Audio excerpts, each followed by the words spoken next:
우리에게 주시는 하나님의 말씀은 시편 24편 1절에서 10절 말씀입니다. 땅과 거기에 충만한 것과 세계와 그 가운데에 사는 자들은 다 여호와의 것이로다.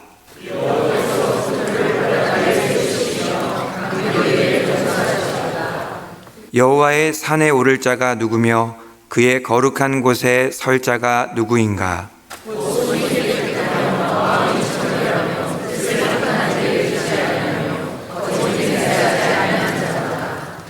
그는 여호와께 복을 받고 구원의 하나님께 의를 얻으리니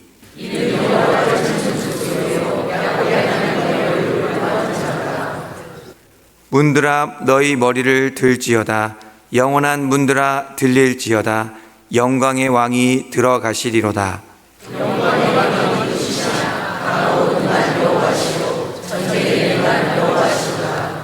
문들아 너희 머리를 들지어다. 영원한 문들아 들릴지어다. 영광의 왕이 들어가시리로다. 영광의 왕이 누구시냐? 만군의 여호와께서 곧 영광의 왕이시로다. 아멘.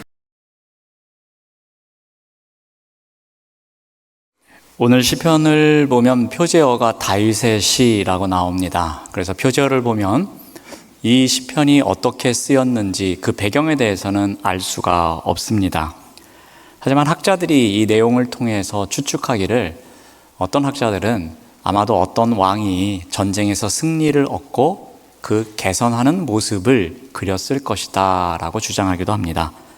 또 일반적인 주장은 다윗이 이 오벳 에돔에 있는 그 언약궤를 예루살렘으로 옮긴 날, 그 이스라엘 백성에게 하나님의 임재를 상징하는 언약궤를 기쁨으로 맞이할 것을 강조하기 위해서 부른 노래다라고도 말합니다.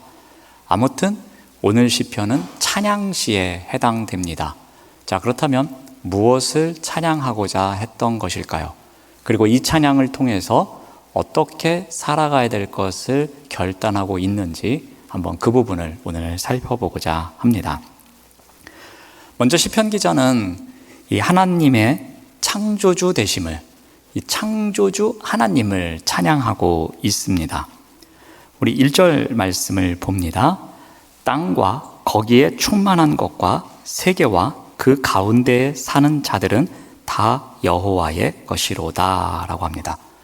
그러니까 첫 절부터 매우 장엄하게 시작을 합니다. 땅이 나오고요. 그리고 거기에 충만한 것, 즉 땅에 살아가고 있는 생명체에 대해서 이야기를 합니다. 또 세계, 그리고 그 가운데 사는 자들에 대해서 이야기를 합니다. 그런데 그 모든 존재가 하나님의 것이다 라고 말합니다. 즉, 이 창조 세계에 가득 차 있는 모든 생물에 대해서 이야기를 하는데, 어떻게 보면 우리가 살고 있는 지구, 그리고 그 지구를 넘어서 많은 그 우주를 이야기하고 있는 것 같습니다. 그런데 그 모든 살아있는 생명, 그것이 창조 세계의 소유자인 하나님께 있음을 선포하고 있습니다. 자, 그러면서 그렇게 선포하는 이유를 2절에서 다음과 같이 설명하고 있습니다. 2절 말씀을 보면은 여호와께서 그 터를 바다 위에 세우심이여 강들 위에 건설하셨도다. 이 창조 세계에 있는 모든 것의 소유주가 하나님이십니다 하면서 창조주 하나님에 대해 선포를 했습니다. 그러면서 그 이유를 구체적으로 묘사하고 있는데요. 하나님께서 창조하신 그 창조 행위가 어떠했는지를 기록하고 있습니다. 자, 그러면서 표현을 쓰기를 터를 바다 위에 세우셨다고 합니다. 그리고 강들 위에 건설하셨다라고 합니다.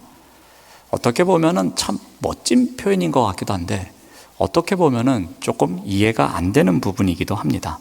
어떻게 바다 위에 터를 세우고 강들 위에 건설을 할 수 있을까?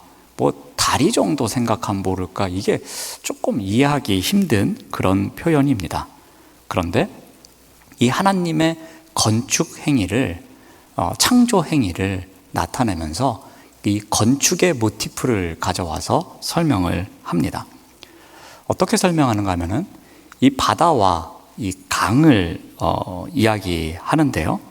이 구약의 시대에서 강과 바다는 일반적으로 신화적 배경에 의하면 혼돈을 이야기합니다. 그러니까 바다를 보면 이거는 그 시대의 신화의 배경이 된다든지 어떤 의미가 혼돈과 혼란을 나타내는 것이지 질서를 의미하는 것이 아니었습니다. 그러므로 이 시편 기자에게 하나님은 이러한 혼돈의 세력 위에, 그러니까 바다로 대변되고 강으로 대변되는 혼돈의 세계 위에 하나님의 나라를 견고하게 세우신 것을 나타냅니다. 그러한 창조주이심을, 그 창조의 모습을 상징적으로 표현하고 있습니다. 1절과 2절을 통해서 이 시편 기자가 고백하는 핵심 내용은 하나님은 창조주이시라는 겁니다. 하나님께서 천지를 창조하셨다는 겁니다. 이 온 땅과 세계의 건축가이시며 소유자이심을 강조합니다. 이것은 바꿔 말하면 온 인류의 주권자임을 말합니다.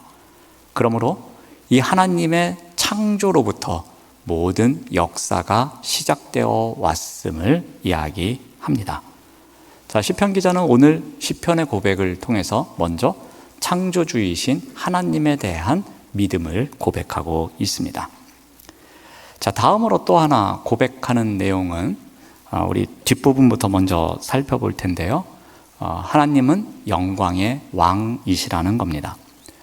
우리 시편 24편과 시편 22편이 공통점이 있습니다. 그것은 바로 이 예수 그리스도에 대한 예언시라는 것입니다. 우리가 지난주에 22편을 다뤘습니다. 그때에 예수 그리스도의 순환에 대한 예고가 되는 시편임을 잠깐 언급했습니다. 오늘 시편 24편에도 바로 이 예수 그리스도와 관련된 내용이 나옵니다. 예수님께서 만왕의 왕으로 이 땅에 오셨다는 것입니다. 하나님이신 그분이 이 땅에 만왕의 왕으로 오셔서 그 하신 일, 그래서 그분을 우리가 찬양해야 됨을 이야기하고 있습니다. 자, 이런 측면에서 이 시편 24편은 이 구약 시대의 사람들에게는 오실 메시아에 대한 예고 시편이라고 보시면 되겠습니다. 이 시편 24편이 유명해지게 된 이유가 있습니다. 아마도 우리가 잘 알고 있는 핸델의 오라토리오 중에 메시아라고 있습니다.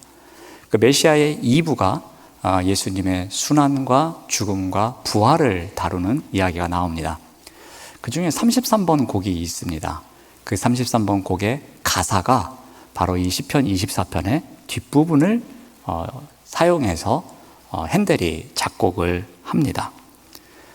안 믿는 표정인 것 같은데 제가 진짜임을 보여드리도록 하겠습니다. 한 1분 정도 이 곡을 우리가 이 저작권에 문제가 없는 선에서 잠깐 듣도록 하겠습니다. 이래서 시편 24편이 더 유명하기도 합니다.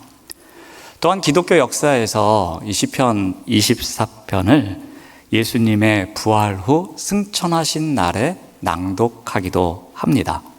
그리고 부활절이나 또는 예수 그리스도의 다시 오심을 기대하고 있는 대림절에도 이 시편 24편을 낭송하기도 합니다. 그만큼 예수 그리스도와 관련이 있는 말씀이기 때문입니다. 시편 기자인 이 다윗이 과연 이 부분을 어떤 의미로 기록을 했을까 생각을 해 봅니다. 아마도 예루살렘에 하나님의 임재가 상징되어 있는 언약궤가 들어왔습니다. 그때의 그 기쁨과 감격을 노래하는 때에 아마도 그는 엄청난 세계를 경험한 것 같습니다. 영광의 왕께서 천국의 문을 여시고 천국에 입성하는 모습을 생각한 것 같습니다. 이것은 누구나 볼 수 없는 영광의 환상이었습니다. 그래서 7절에서부터 이렇게 고백합니다. 문들아 너희 머리를 들지어다. 영원한 문들아 들릴지어다. 영광의 왕이 들어가시리로다 라고 고백합니다. 그래서 핸델도 이 말씀을 통해서 그 천국의 문이 열렸을 때에, 그 영광의 왕이 들어오실 때에 그 천사들이 환호하는 그 모습을 그리면서 아마도 이 곡을 쓰지 않았을까 생각을 해 봅니다. 이 장면을 통해서 아마도 다윗은 이러한 상상을 했을 것입니다. 그 마지막 전쟁까지 온몸에 그 피로 얼룩져 있는 영광의 왕을 생각합니다. 채찍에 맞아서 그 상처가 있는 영광의 왕, 그 양손과 양발에 못자국이 있는 그분, 그리고 그 최후 승리를 위해서 십자가에서 죽으신 그분을 생각합니다. 마지막 순간까지 그 물과 피를 다 쏟으신 그분, 그리고 하나님의 말씀을 이루기 위해서 다 이루었다 하고 끝까지 하나님의 뜻에 순종하셨던 그분, 자신의 삶과 죽음을 통해서 하나님의 의로우심을 이루셨던 그분을 생각합니다. 사흘째에 부활하신 그분, 그래서 하나님의 영원한 성에 들어가신 그분, 천국의 문을 활짝 열고 들어가신 그분을 상상합니다. 그러면서 영광의 주가 가까이 가신다. 문들아 너희 머리를 들어라 라는 큰 호령으로 외치는 소리를 듣게 되었을 것입니다. 그 천사가 외치는 소리, 문에게 머리를 들라는 그 말, 천국의 대문이 활짝 열리는 그 장면, 아마도 그러한 모습을 그리며 이 말씀의 고백을 했을 것입니다. 시편 기자는 계속해서 또 묻습니다. 8절에 보면은 영광의 왕이 누구시냐? 강하고 능한 여호와시요 전쟁에 능한 여호와시로다. 또 10절에서 이렇게 마무리합니다. 영광의 왕이 누구시냐? 만군의 여호와께서 곧 영광의 왕이시다라고 고백을 합니다. 우리가 믿는 삼위일체 하나님이 영광의 왕이심을 고백하고 있습니다.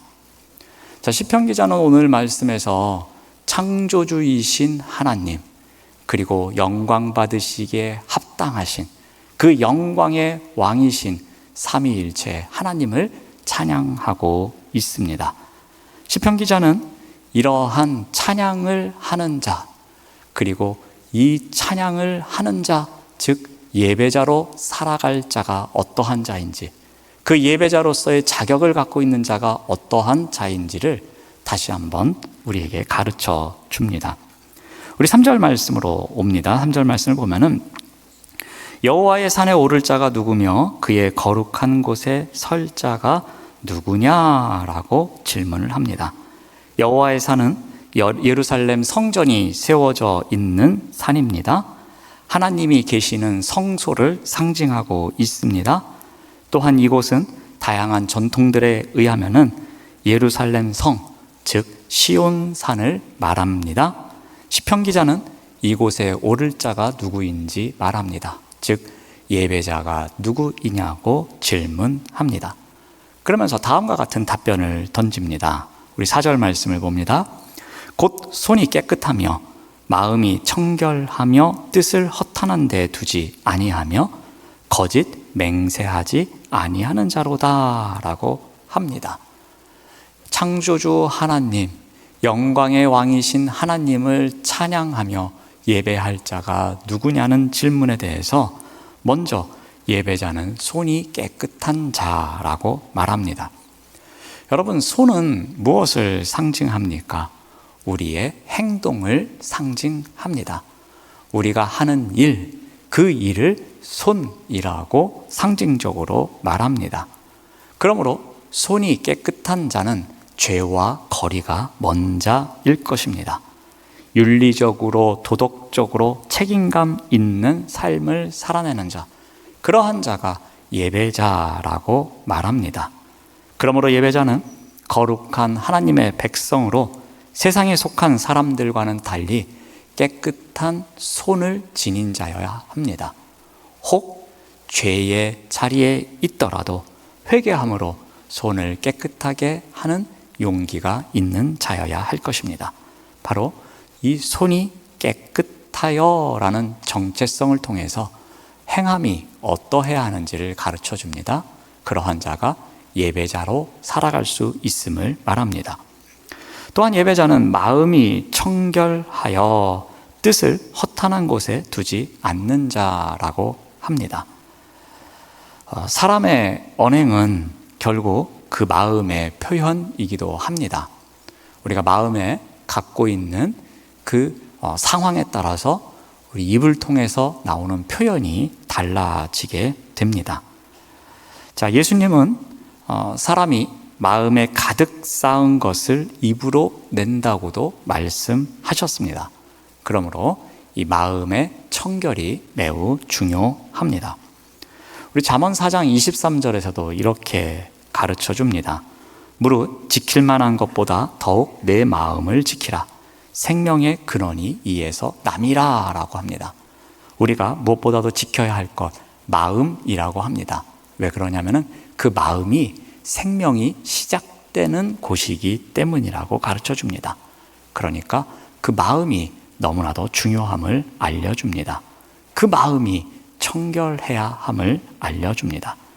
그 마음이 청결한 자, 그 자가 바로 뜻을 허탄한 곳에 두지 않는다고 합니다. 뜻을 허탄한 곳에 둔다는 것은 직접적으로 말하면 우상을 따른다는 이야기입니다. 그런데 이것을 범위를 좀 확장하면 우리가 마치 우상처럼 여기는 곳에 마음을 두고 있는 자, 그런 자는 예배자로 살아가지 못한다는 것입니다. 우리가 예배의 마음이 있어야 예배자로 살아갈 수 있는 것이지, 다른 곳에 계속 우리의 마음이 있다면 그러면 예배자로 살아갈 수 없음을 가르쳐주는 내용입니다. 예를 들어 계속해서 잘못된 욕심에 끌려가는 삶이라고 생각해 보십시오. 그러면 그곳에 뜻을 둔다면 계속해서 그곳을 추구하기에 예배자로 살아갈 수 없음을 경고하고 있는 것입니다. 그러므로 예배자는 마음이 청결하여서 뜻을 허탄한 곳에 두지 않는 자입니다. 또한 예배자는 어떠한 자여야 되냐면 거짓과 관련된 이야기를 합니다. 거짓은 말로 속이는 것을 말합니다. 그런데 이 거짓은 사탄의 특성에 있습니다. 하나님의 특성에는 거짓이 있지 않습니다. 하나님의 특성은 거룩함입니다. 그런데 그 거룩함은 거짓을 담지 않습니다. 지킬 마음도 없으면서 맹세하는 것, 약속을 해놓고 지키지 않는 것, 그러한 거짓된 것, 그것은 하나님의 특성과는 거리가 멉니다. 다른 사람을 속인다는 것은 하나님을 속이는 것과 마찬가지입니다. 그러므로 거짓과 관련이 있는 사람, 그런 사람은 예배자의 자리에 있지 못하다라는 이야기이기도 합니다. 또한 6절에서 예배자는 어떠한 자인지도 가르쳐 줍니다. 이는 여호와를 찾는 자요 야곱의 하나님의 얼굴을 구하는 자다라고 합니다. 예배자는 찾는 자이고 예배자는 구하는 자라고 합니다. 찾는 자는 무엇이겠습니까? 예배드리기 위해서 하나님의 뜻을 계속해서 찾아가는 자입니다. 하나님이 어떠한 분이시고 하나님과 교제하는 것이 무엇이고 말씀을 통해서 무엇을 가르쳐 주시는지 계속해서 찾고자 하는 자, 그러한 자가 예배자라고 합니다. 또한 구하는 자는 어떠한 자입니까? 하나님의 임재와 도움을 구하는 자입니다. 하나님, 이곳에 오셔서 하나님 제 인생길 가운데 함께 하셔서 저에게 동행해 주십시오. 저와 이런 것을 함께 해 주십시오 하면서 그 하나님을 구하는 자, 하나님을 찾고 하나님을 구하는 자가 예배자라고 가르쳐 줍니다. 자, 그러면서 이 시편을 오늘 제가 순서는 바꿨지만 이 마지막 5절에서 그 예배자가 누릴 수 있는 것에 대해서 가르쳐 줍니다. 5절 말씀을 보면은 그는 여호와께 복을 받고 구원의 하나님께 의를 얻느니라 라고 합니다. 즉 예배자로 살아가는 자, 그러한 자가 복을 받는다라고 합니다. 그 복은 의를 얻는다고 합니다. 즉 하나님께서 내가 의롭게 살아가고 있구나, 내가 예배자로 살아가기에 이러한 복을 누리는구나, 너는 참 의롭다라고 해주신다는 겁니다. 이것이 예배자의 원리이고 예배자가 누리는 은혜입니다. 자, 오늘 본문 말씀에서 여호와는 창조주이시며 영광의 왕이심을 고백합니다. 이러한 고백과 함께 예배자가 어떠한 자인지를 가르쳐 줍니다. 세상의 모든 것을 창조하신 그 하나님, 만군의 주인이시며 통치자이신 하나님, 온 세상의 혼돈을 정복하고 주관하시는 그 하나님, 그 영광 받으실 하나님, 그분이 바로 우리의 예배를 받으실 예배의 대상자임을 먼저 선포합니다. 그리고 어떻게 예배자로 살아가야 하는지를 가르쳐 줍니다. 여러분, 예배는 우리가 삶의 자리에서 아주 계속해서 희미해져 가는 그 영혼의 거울을 닦는 시간입니다. 우리가 예배를 한 번 드리고 끝, 그게 아니라 계속해서 예배자로 살아가야 되는 이유가 바로 여기에 있습니다. 우리가 한 번 이 영혼의 거울을 닦았는데 그것이 평생 깨끗하게 유지되면 전혀 문제가 없습니다. 그런데 우리가 한 번 닦고 나면 다시 또 희미해지고, 한 번 닦고 나면 또 희미해지기에 우리는 예배자로 살아가는 삶의 자리에서 계속해서 이 영혼의 거울을 닦아야 합니다. 그 영혼의 거울이 깨끗해야 우리를 바라볼 수 있고 우리 안에 함께 하시는 하나님을 우리가 느낄 수 있는 것입니다. 영혼의 거울이 깨끗해야 우리 안에 있는 하나님의 형상을 발견할 수 있습니다. 우리가 하나님의 형상에 따라서 창조된 것을 우리가 발견할 때에 그 영혼의 거울이 깨끗해야 그 모습을 보고 그 모습에 따라서 살아갈 수 있는 것입니다. 영혼의 거울이 깨끗해야 내 안에 계시는 그리스도가 보입니다. 나를 위해서 창세전부터 선택하신 그 하나님의 섭리가 보입니다. 나의 유익을 위해서 일하시는 그 하나님의 손길이 보입니다. 우리를 위해서 준비해 주신 그 많은 은혜를 우리가 볼 수 있는 것입니다. 그러므로 영혼의 거울을 깨끗이 닦아서 하나님이 주시는 복을 누릴 수 있는 예배자로 살아가야 할 것입니다. 이러한 예배자로 살아가기 위해서 어떻게 해야 합니까? 오늘 본문 말씀을 통해서 안 것처럼 우리의 마음과 행동이 깨끗해야 할 것입니다. 또한 우리의 뜻을 허탄한 곳에 두어서는 안 될 것입니다. 그리고 하나님의 특성과는 거리가 먼, 거짓과 거리가 먼 삶이 있어야 할 것입니다. 그리고 항상 여호와를 찾고 여호와를 구하는 삶이 있어야 할 것입니다. 이러한 예배자가 복받는 자입니다.